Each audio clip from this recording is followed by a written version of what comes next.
So at the start of this week, we've seen a change to the Norwegian maintenance schedule. We were expecting some gas supply to come back over the weekend, but unfortunately that didn't happen, and then we've seen delays, and now we're expecting that gas to come back around the 8th of August. So over the short term, we're going to potentially see a bit of a tighter system than was originally forecast. On top of that, there's been revisions to the LNG schedule.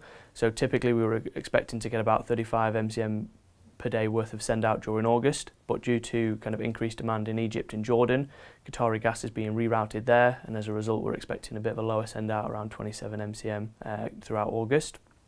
In terms of the power market, we've seen an unplanned nuclear outage over the weekend, so now we're looking at around 1 gigawatt worth of capacity offline versus 500 megawatts last week.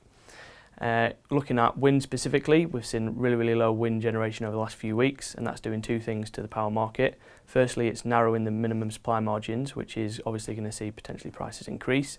But on top of that, it's also increasing gas demand for power generation, and we're currently seeing gas as around 50% of the mix.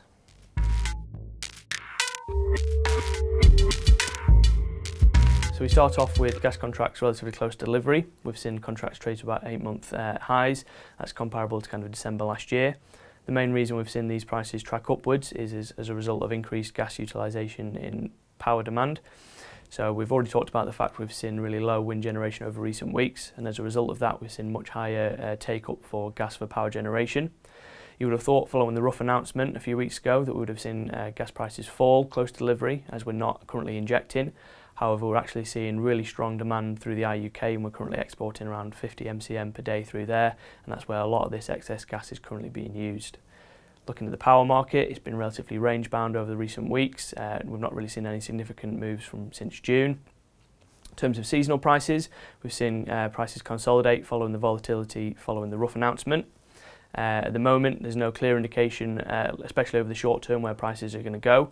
If we look back to January, we've seen prices progressively tick upwards, and we are still in an uptrend. However, the recent pause we've seen in price action could indicate that that trend is weakening, and we could be about to see potentially a little bit of downside.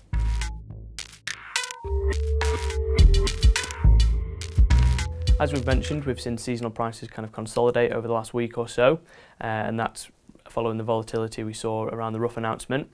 So over recent weeks we've been recommending people to increase their hedges. However, at the moment my recommendations changed, and I currently say that we need to hold. With the uptrends paused, we've seen oil prices start to fall away, and they've fallen away from 50 down towards 45. So at the moment there is a plausible scenario where gas and power prices could start to soften over the short term. So if you're looking to place a fixed price contract and you don't necessarily need to fix right away, it might be beneficial to kind of hold on for a little bit, potentially wait and see if we do see some downward price action. However, the trend is definitely still upwards, so if we do see some downward price action, it will only be for a relative short period of time, so you need to make sure you're in a position where when you want to fix, you can do. For customers with flexible strategies, it's down to where your current hedge levels are. Again, if you've got relatively low cover, I would treat the same as the fixed price contracts, so don't trade anything at the moment, but be in a position, should prices start to push higher, take some volume then. If you've got relatively high hedges already, then you're not really incentivized to do an awful lot. Again, you might want to try and trade on the dip over the short term, but the trend is definitely upwards over the kind of short to medium term. So if you can be in a position to minimise your exposure to those upward moves, that's going to be beneficial for you.